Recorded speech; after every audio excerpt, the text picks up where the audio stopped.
1 Samuel chapitre 9, le 7e verset ou 8e verset. Je lis dans le nom de Jésus. Saoul dit à son serviteur, mais si nous allons, que porterons-nous à l'homme de Dieu? Car il n'y a plus de provisions dans nos sacs. Et nous n'avons qu'un présent à offrir à l'homme de Dieu. Qu'est-ce que nous avons? Le serviteur reprit la parole et dit à Saoul, voici, j'ai sur moi les quart d'un cycle d'argent. Je les donnerai à l'homme de Dieu et il nous indiquera notre chemin. Abandonne. Saoul dit à son serviteur, mais si nous allons, que porterons-nous à l'homme de Dieu? Car il n'y a plus de provisions dans nos sacs. Et nous n'avons qu'aucun présent à offrir à l'homme de Dieu. Qu'est-ce que nous avons? Le serviteur reprit la parole et dit à Saoul, voici, j'ai sur moi les quart d'un cycle d'argent. Je les donnerai à l'homme de Dieu et il nous indiquera notre chemin. Le Banazambewa.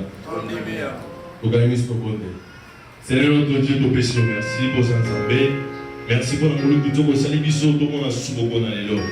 Yahweh, merci na bon moment de l'excès quand tu as ensemble. Donc comme un moment de nous allons nourrir na yobanayo.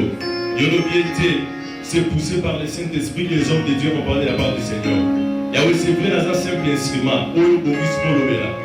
Miso zenga, matu zenga, mondongo zenga, mais malobane zalayo. À travers le message que qu'on a l'élo, tu que tu es libre de bénéficier de la grandeur na yo. En fait, que ma vie n'a pas progressé soit encore davantage. Et comme on n'a pas mis force, je suis en bindo. Oui, je suis dans la tête pour moi. Et comme on m'a volé de passer vos paroles. Et comme on distribue sur la présence de yo, pour retenir à votre unité, pour rendre naissance de votre nom de Jésus. Yahweh a invoqué armée céleste na yo. Et ça va permanent à moment où il début jusqu'à la fin du programme. Net au bon net au lobby. Amen. Tu vas dire que tu vas te dire comment vous.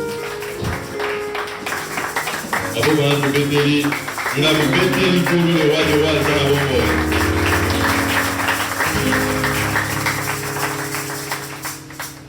Tozobela sur les progrès.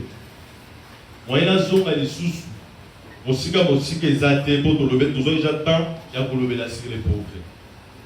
Lobi tolobela que la soutien moko faire un pas vers les progrès. Et na kata soutien moko tolobela faire un pas vers les progrès. To démontrer qu'il biso comment un chrétien peut maintenant faire un pas vers les progrès. Parce que nous avons besoin de savoir Israël. Ou alors Israël besoin de Kende, Namboke Laka. Il pose la bango mer rouge, la ciment la bango avec égyptien.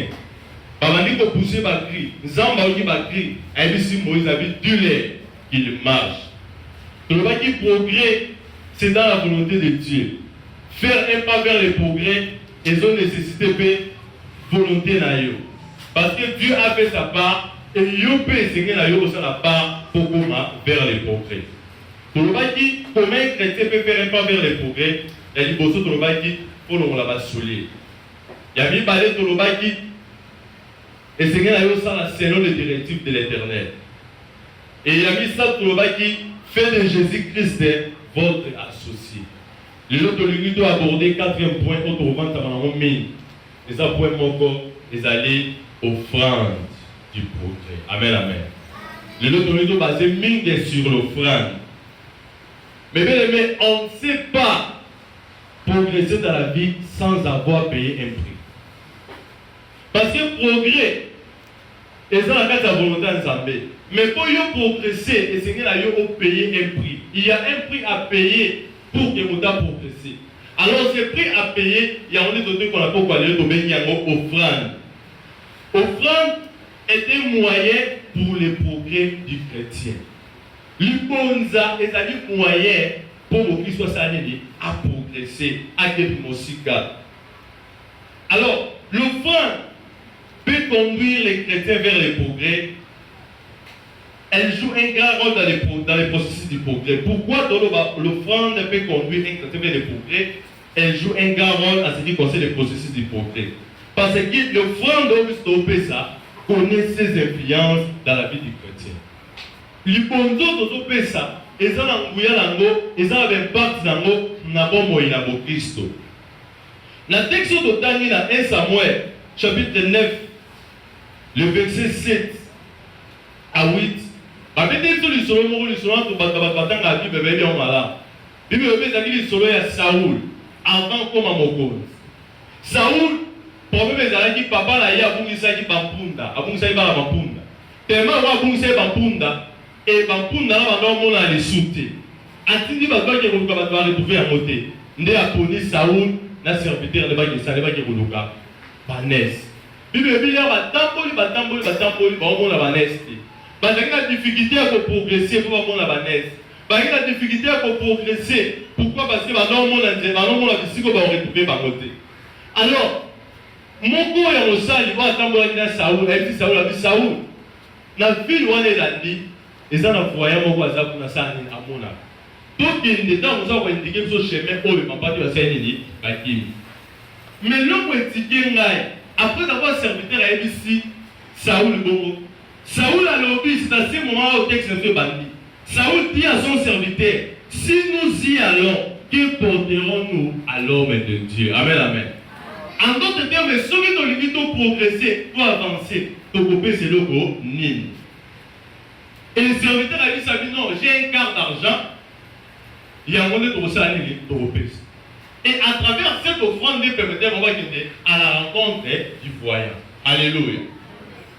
Alors, offrande qui sont au ça, ils ont une influence dans le monde là-bas, ils ont influencé directement notre progrès. Ils ont influencé directement notre avancement. Ils ont influencé directement l'ascension de la vie. Et dans le cas où on a eu, ils ont progrès dans le monde de l'île. Est-ce que tu es capable de faire l'offrande? Amen, amen. On est capable de faire ça. On est capable de faire ça pour progresser. Parce que les bonza, nous avons influence dans le monde de progrès dans le monde. Sinon, ceux qui ont vu que ça l'offrande était, mais bien que ça n'attend jamais la progrès. Et mon premier discours, quelles sont les influences d'une offrande comme un progrès dans la vie des chrétiens? Influence une, il y a les bonza, le bon la bouffoule qui s'amène na bon moyen mon Christ. Parce que tu peux offrande, tu peux ça influence à la vie la vie dans différents domaines. Alors quelles sont maintenant les influences d'une offrande comme progrès dans la vie du chrétien? Mais la première des choses, influence tout impact, il y a les bonzons qui sont au Pessah. Nous avons moyen qui sont comme un progrès, les amis. L'offrande que nous donnons a comme influence de vous introduire dans votre destinée. Alléluia. Les bonzons qui sont au Pessah, les bonzons qui sont au Sala, et ça m'a coquille à beaucoup qui sont la destinée. Et ça m'a coquille à beaucoup qui sont la lobby. Et ça m'a coquille à beaucoup qui sont la onzamba à la capo. Et ça m'a coquille à beaucoup qui sont la onzamba projetée pour Nayo. Alléluia. Or, ce qu'on a la destinée, c'est à ce moment-là que la personne a progressé. La personne a subi le progrès. Alléluia.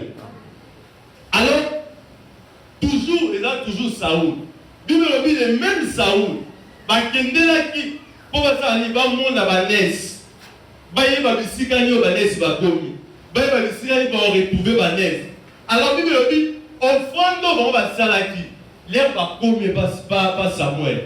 Or, problème, les amis n'ont pas Banès. Alléluia. Pour Saoul, à comment on cause? Offrande, peut s'introduire dans la destinée. Physiquement parlant, il prend Banès. Mais spirituellement parlant, les amis prennent Banès, mais c'était un moyen pour les mémoire la destinée. Alléluia. On remarque, les Saoul a tout ça. Na musika Samuel a moni. Nous avons dit Samuel, dans la moto, il a dit qu'il y a lobby un jour avant que Aboya, il y a le cola, Mokonzi, pour accompagner d'autres. Et Saoul a contacté la destinée. A contacté la lobby. Pourquoi? Parce qu'offrande doit pas payer ça. N'a même tout dit la vie, Saoul a dit qu'il y a offrande. Est-ce que quand on a la destinée? Celui Saoul a dit qu'il y a parce que l'offrande c'est d'abord la pensée. Offrande des gens dans les cas ici. Et ça, c'est que va dire du côté ça. Par contre, du côté ça, offrande ne nous a jamais accueilli. Offrande des gens dans vraiment ta pensée. Il faut la convaincre dans notre monde. Je vais faire une offrande, la paix c'est pas dans ça. Et il avait tout dit la vie. Celui Saoul a fait ça pour offrande de thé. Et regarde comment on peut. Peut-être qu'il a raté l'occasion. Amen, amen. Et celui qui offrande des activités. Mais l'individu va continuer chemin. Mais pour progresser, et c'est là qu'il va l'accompagner avec une offrande. Et à partir de cette offrande, il y a quoi c'est qui est à commis. Et pas Samuel introduit directement la carte destinée là. Alléluia. Mais même l'offrande que nous donnons a la possibilité de nous introduire dans notre destinée. Il y a ce temps destiné nous avons à la capona. Chacun de nous a la destinée pour la paix. Nous sommes dans la ministre, nous sommes dans la homme d'affaires, nous sommes dans la PDG, dans la carte de son baka. Mais même pas comme à la destinée, vous devez vous servir d'une offrande. Alléluia. Vous devez vous servir d'une offrande. Parce que l'offrande, c'est le moyen le plus raccourci pour les autres introduire vers la destinée. Il y a aussi qu'on est déjà offrande. Et là, l'offrande va passer dans la côté avant de vous donner un millier. Va passer dans la côté à monter. Pour avoir il y a aussi un cas d'offrande. Pas son mélange là.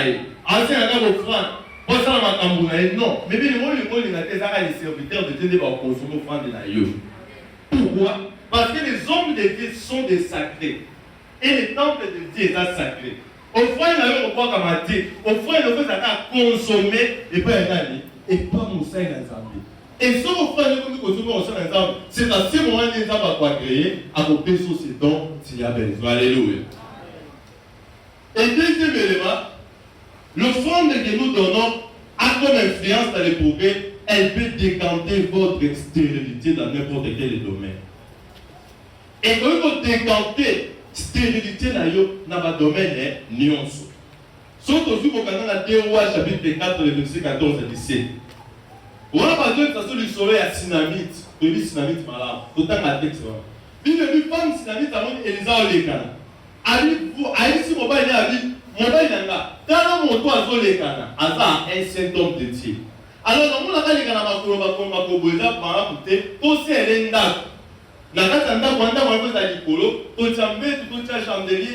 avons pour de façon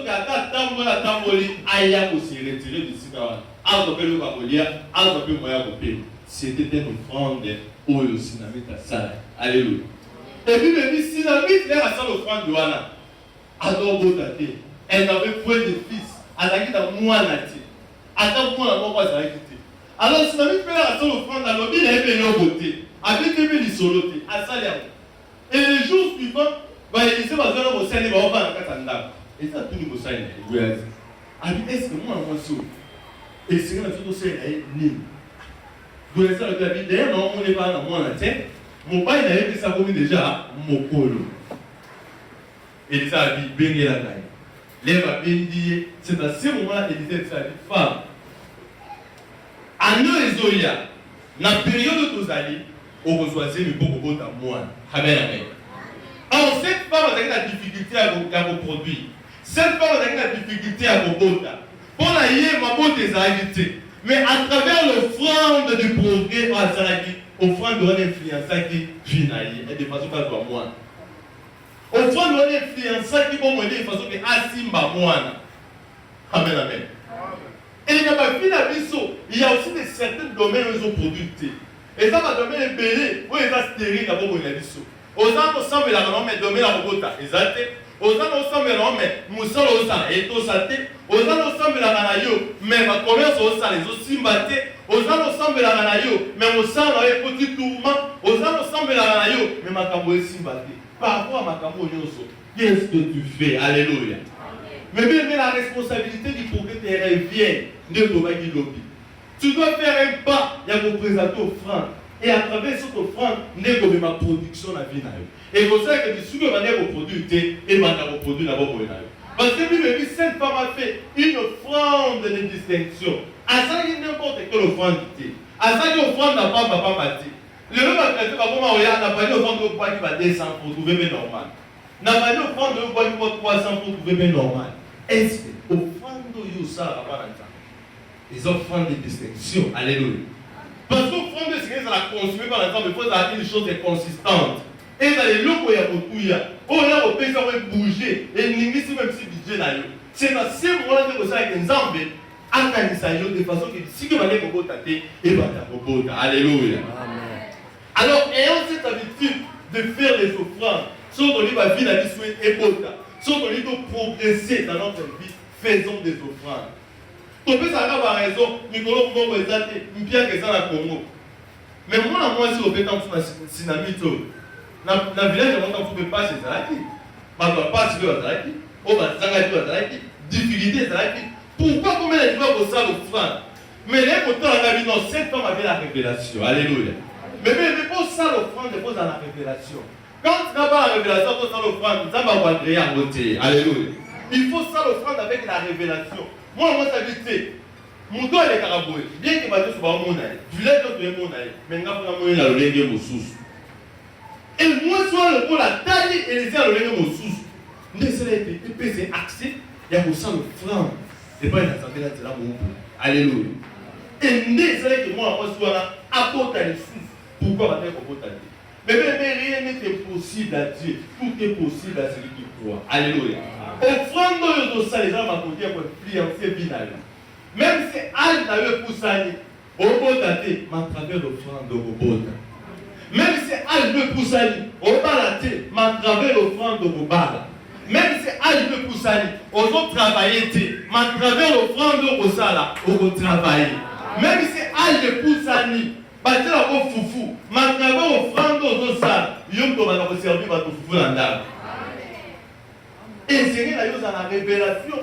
Et avec ces révélations, négocier avec les yo, on présente offrande pour qu'un s'en va créer à de façon que même et qui est dans des situations où il va être au bout de la tête, la vie n'a eu. Alléluia.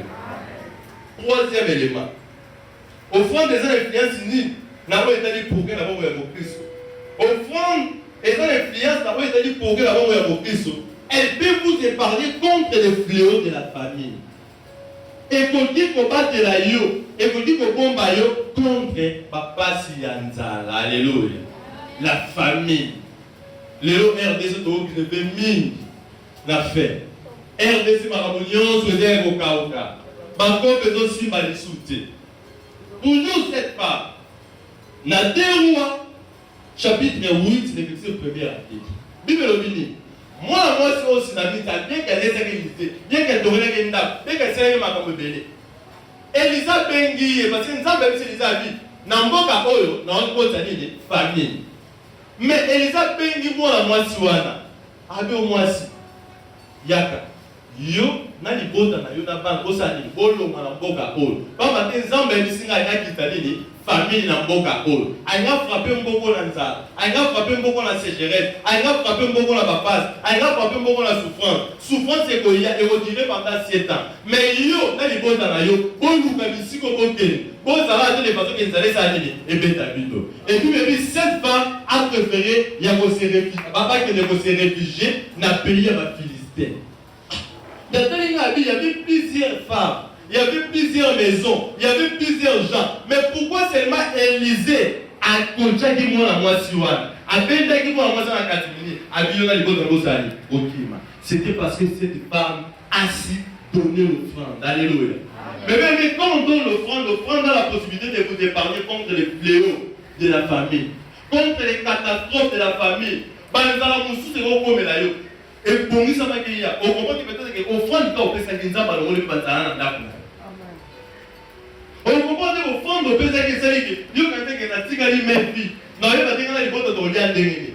Mais on comprend que après avoir donné l'offrande, on va dire qu'on remarque qu'il va entrer en bon. On se retrouve au moins que oui, la première fin du mois. C'est-à-dire que au moment où la salle d'offrande des amis peut-être des scènes. Mais elle va être bien d'accord au moment où la fin du mois, n'a rien dernier. Alléluia.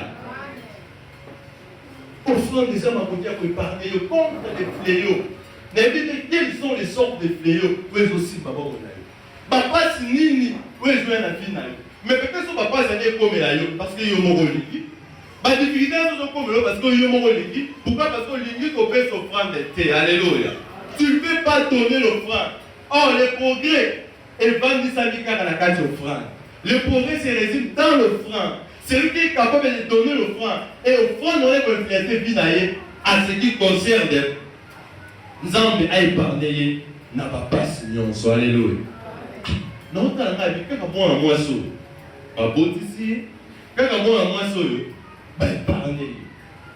Amen amen. N'est-ce pas c'est une révélation? C'est une révélation. Il y a mon amour à moi sur ma botte ici. Il y a mon amour à moi sur les manières et il va épargner. Mais même offrande d'autres pays, ça a pour la rater. Offrande d'autres pays, ça a libre à rater. Offrande d'autres pays, ça a bon à rater. Mon frère, il y a qu'à dire comme à la base, il y a des postes qui courent bien. Là, il y a comme la difficulté, il y a des pour le monde la difficulté. Là, il y a comme la base, il y a des pour épargner contre la péonion. Soyez au quand on va passer, on va demander pourquoi. Et on dit diable, ça va affecter le biseau. À l'éviter le biseau, ça va être tout le point haut. Pourquoi? Parce que le point haut, c'est pour incarner bénédiction, d'abord, il y a le biseau. Même là, quand on a un zone, il faut déposer quelque chose sur le terre. Dès que vous savez, il faut pas avoir contact avec un gars. Mais nous n'avons pas un gars. Bangamo yo kenda bazwaka méthodologie ya Nzambe. Parce que Nzambe là rapport avec la mokila longola ngene lokote. Antika ngena ba potentialité nyonso. Et pourquoi nganga zo yeba ko bazo sela ngo e bongo yo mwana mokonzi. Alléluia. Ozaka blé pour fungwa maniso. Amen amen. Fungwa maniso. Il y a des séros qui ont ma pompe de l'eau, qui ont de côté. Pourquoi? Parce qu'à cause de la il y a des bateaux qui ont fait souffrance, il y a des bateaux qui ont de l'eau. Bateaux qui ont fait souffrance, il y a des bateaux qui ont valeur. Bateaux qui ont fait souffrance, est-ce que ça va vous les cadeaux? Non. Parce que par exemple, comprendre de l'eau, bateau ça. Il y a des bateaux qui comprennent, on peut trouver une chose normal. Mais si on a vu qu'on fait souffrance d'été, à cause intercesseur à ma case, au commentaire, la dimension volume, même bongo, au reçu côté. Alléluia. Pourquoi vous arrêtez? Parce que même les héros de la Bible ont passé par les offrandes. Par les gars, ils ont pour que ma ville la constituer. Pour que ma ville la constituer. Pour que ma ville progresser par les gars, ils ont offrandes. Si vous voulez que tu as besoin d'embouter, pour que vous s'opposez contre la scène, vous avez besoin de dossier offrande. Pour défendre que tu ne toujours pas bloquer. Parce que les bisous, recommandation à la vie, bisous, ça m'a compte de tomber ça $10.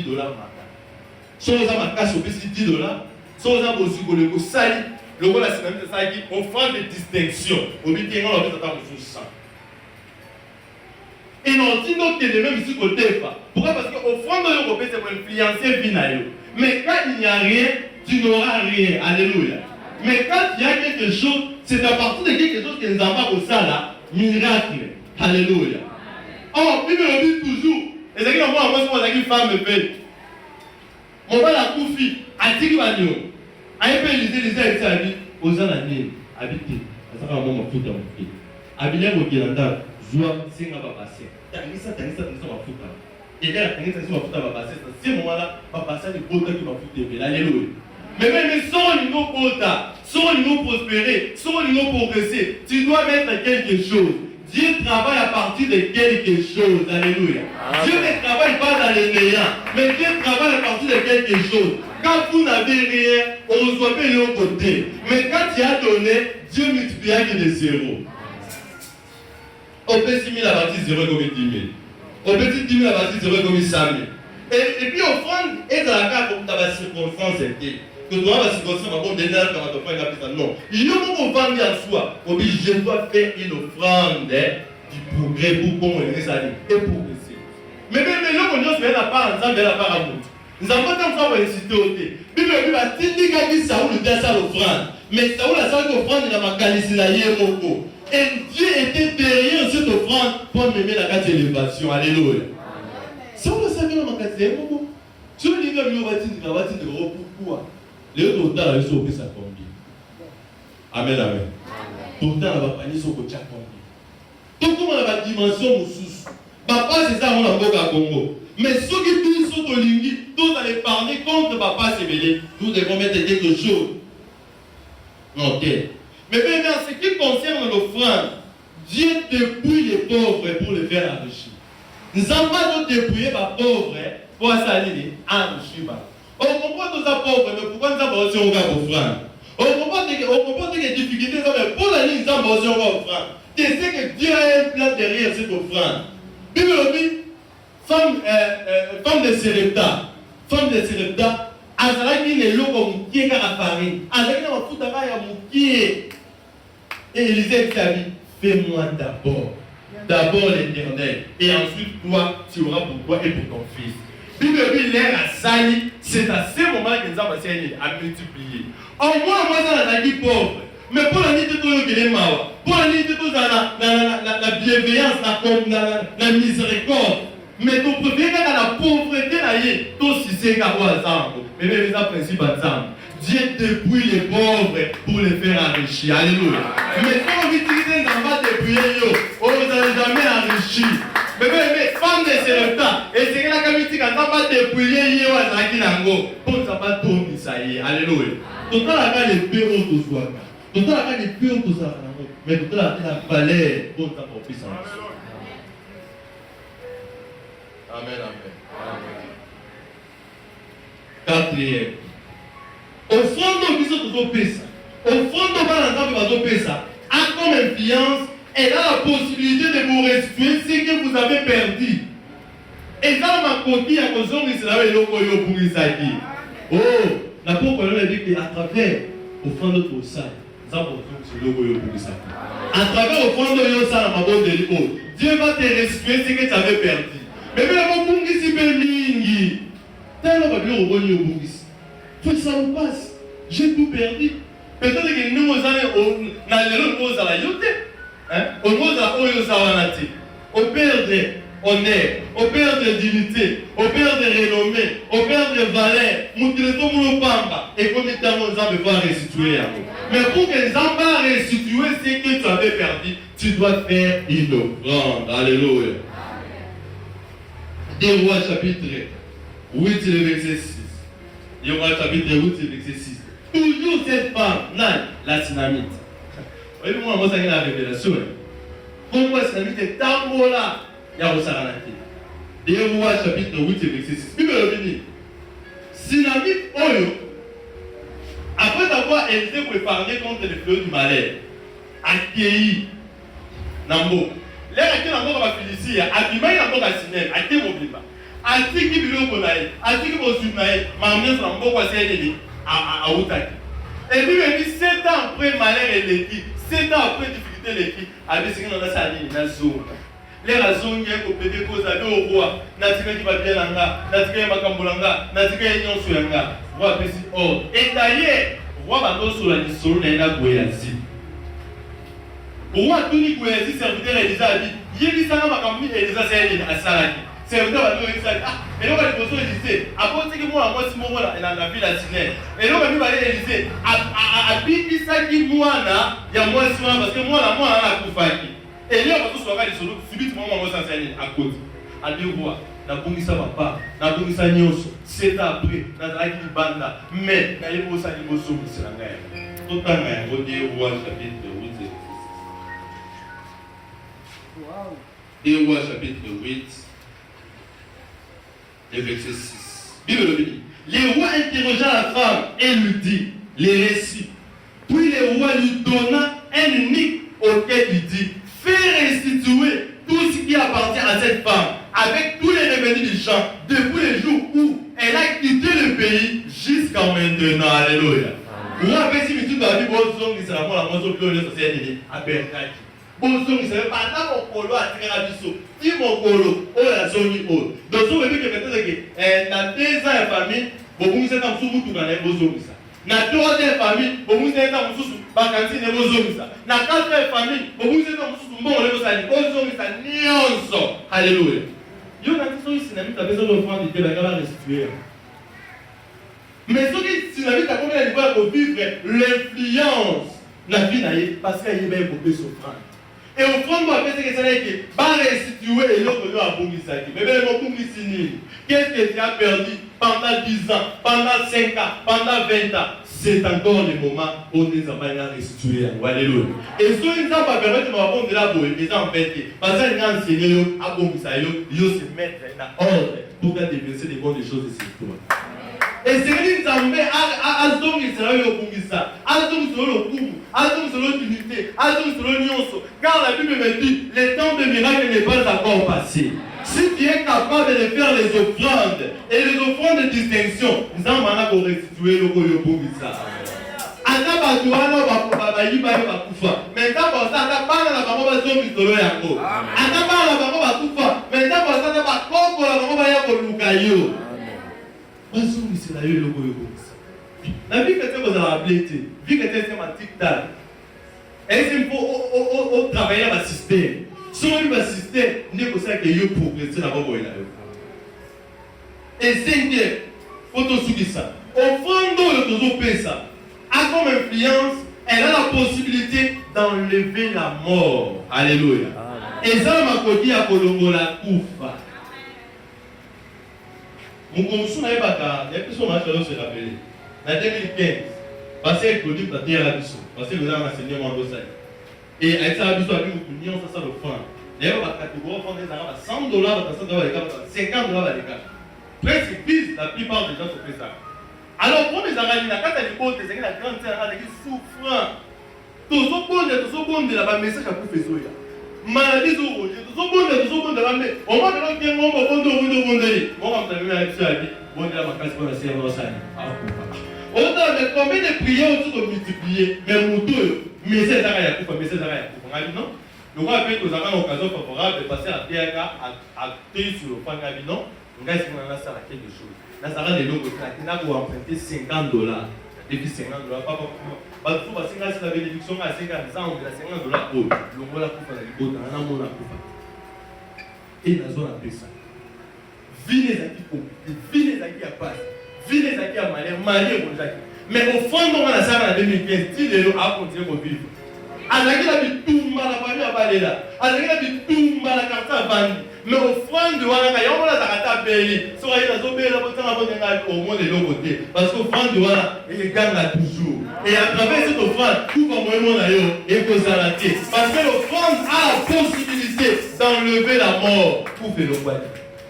La bonne, message pour faire ce ton bon message pour faire mon ami. Non, cette fois-ci, on a changé le système. Maintenant, là, tu as notre offrande. Parce que tu veux dire, mettez-moi à sorte à l'épreuve et vous verrez si Dieu va pour vous les églises ici. Elle a tué l'épreuve offrande. C'est assez mon ami. Venez comment malade. Attends, mais il y a des gens qui me disent, attends, ma casse la prière. Alors, moi, je suis dans ta gueule, parce que dans tout le pays, c'est la offrande. Si on veut offrande, mais 2022, on va côté. Amen.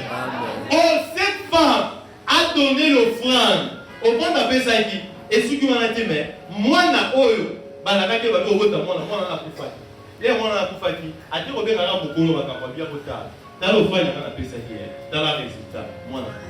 Et Elisa Tindi Gouya dit, ça dit qu'il a que ça va simbi des habitants, on a descendu sur les terrains. Il y a la petite, bout na bout, mise na mise, mouno, maboko na maboko, poitrine contre poitrine.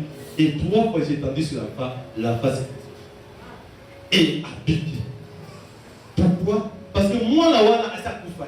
Mais ce quoi parce que maman a yé, a dit ma casse, il y a ça pour prendre des progrès. Alléluia. Il y a un moment où elle pouvait mon aïe, ça l'a quitté. Dieu son esprit de mort est télé. Combien de fois il bondé? Combien de fois bondé? On peut savoir si j'ai un intercesseur ma bête. On peut savoir si j'ai ma prière dans WhatsApp, dans Facebook, ma passer les vélos, on peut savoir ma sujet. Mais on comprend que tout les autres personnes, on comprend que beaucoup de questions ont fait. Mais bien, les fait l'offrande. Ça n'a pas l'offrande. Autant la macamine, ça va ça, c'est l'offrande de l'offrande. Ça n'a l'offrande des sacrifices. Ça n'a l'offrande du progrès. Ça n'a l'offrande. Autant quelque chose dans tête. Autant les locaux disent qu'ils ont pour ça. Alléluia.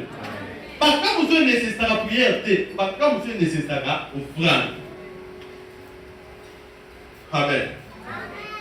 Au fond de tout ce pays, c'est ça ma côté on la koufa. Je me souviens à David, puis David a fait les 2 noms vraiment. Et David a décidé à frapper Israël. Il dit qu'on frappe, il dit qu'on bombe, il dit qu'on bombe. David a dit, non, ça, non, sous la beauté, il faut la salle, offrande. Et offrande, David a dit, n'a pas c'est pas un ensemble quelque chose qui peut coûter trop cher. Amen, amen. A dit, n'a pas c'est pas un ensemble l'eau quoi pété, l'eau quoi moins cher, mais n'a pas c'est pas un ensemble l'eau quoi ma case, qui peut coûter trop cher. Zambé a dit qu'on frappe, David a sali acte de fidélité à travers les offrandes, et les hommes a dit, Azibi, a gagné les anges à Koufa, à l'eau, à Yoran quelque part, ange à louer, Bengo petit gars qui alléluia. Mais l'offrande apaise la colère de Dieu. Au fond de tout ce ça va dire pour apaiser quand dans la Zambé. Si on ne sait pas quand dans la vie d'ailleurs, mais fait l'offrande de valeur. Il est là, souvent monté. Zambé alléluia. Parce que nous le dit, Zamba a commis mon kill, Nathan Noé, a commis mon kill à mal, a subi mon kill. Et après avoir, Moula et Sili, Noé a fait l'offrande, a sali le bota. Et nous avons vu dans le moment où nous avons alléluia. Donc, offrande des armes à côté, on va apaiser la colère de Dieu. Ceux qui ont dit que soit comme un faible, nous avons comme un faible à travers les offrandes. Alléluia. Nous avons vu qu'on mécaillé, mais après c'est ordre qu'on mécaille à travers les offrandes. Mon toit est dit qu'on peut ça, il faut ça. Et ça, mon toit, on va apaiser la colère à l'assemblée. On va apaiser quand on est ensemble. On va apaiser ma passe pour le coup de la vie. À ce moment-là, de façon que nous avons à continuer à s'y faire. Qui du monde dans les camps d'Ézéchias? Puis me dit, nous avons fait ce ordre. À-t-il Esaïe, qui est de Ézéchias. Malade à sauver là, et me met la coupe. Alors, après ça va ordre déjà, dans le testament. Le camp, on a rejoint, on a libéré, on a mis bail. Mais, Ézéchias a parlé du visage contre les murs à lui, cool. Quand il dit ça, attends, l'offrande dans la salade. La tournée, la guionda, la salade qui coule. Bible dit, Esaïe a dit, ma comme on a porté, après d'avoir commencé sa message, nous avons vu Esaïe, Zonga. Et nous connaissons Ézéchias, n'a bâti les combien 15 ans. Alléluia. N'a bâti les 15 ans. Pourquoi? Parce que Ézéchias a aussi donné des offrandes. Ézéchias a fait ça qui offrande. Et on a un exemple, moi j'avais dit que la vie est souvent dans les avec un exemple à l'objet. Il y a mon exemple à l'objet, mais il y a mon exemple à l'objet. À part l'objet. Bible dit, à ce moment-là, on ne peut pas cause ça. À se repentir. Mais ça va pas le garder à travers l'offrande. Amen, amen. À part le garder à travers l'offrande. Pourquoi? Parce qu'à travers l'offrande, il y a Pézaraïe. Attaque quand on a dit ma paix moins comme la yo. Mais si on présente offrande, n'est que ça que ça va s'arrêter. Alors on a ma béane.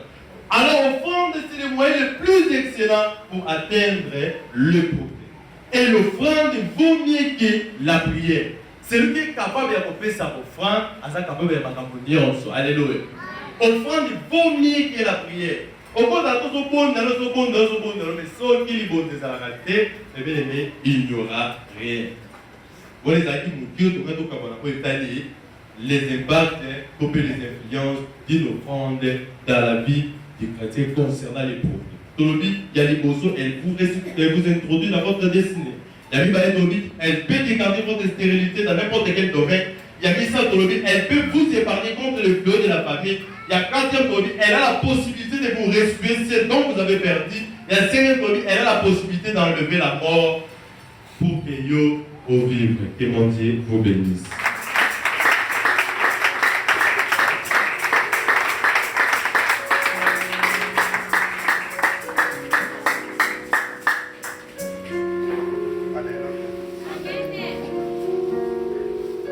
Alléluia.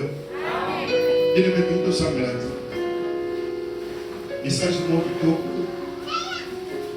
nous allons encore comprendre que l'offrande, ils ont la capacité de changer de décision. Offrande est déplaçée à Nzambe. Nzambe a dit qu'il trop à Kekoluka Salomon Tina. Et pas à cause de l'offrande. L'offrande est quand même à l'émotion d'Nzambe. Il y a un autre terme, mais pas besoin de tout ça.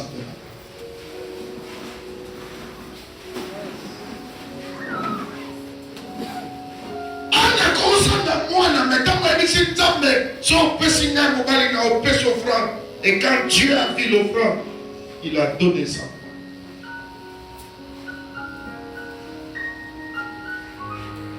Offrande est déplaçant Nzambe. A dit qu'à trop, a dit que tu n'as pas. Au a dit que tu n'as Salomon, au limite de Salomon. À cause de l'offrande. Comment on va dire? Quel mot nayo. Nzambe malamu quel mot nayo. Quel mot nayo. Quel mot nayo. Nzambe malamu quel mot nayo. Quel mot nayo.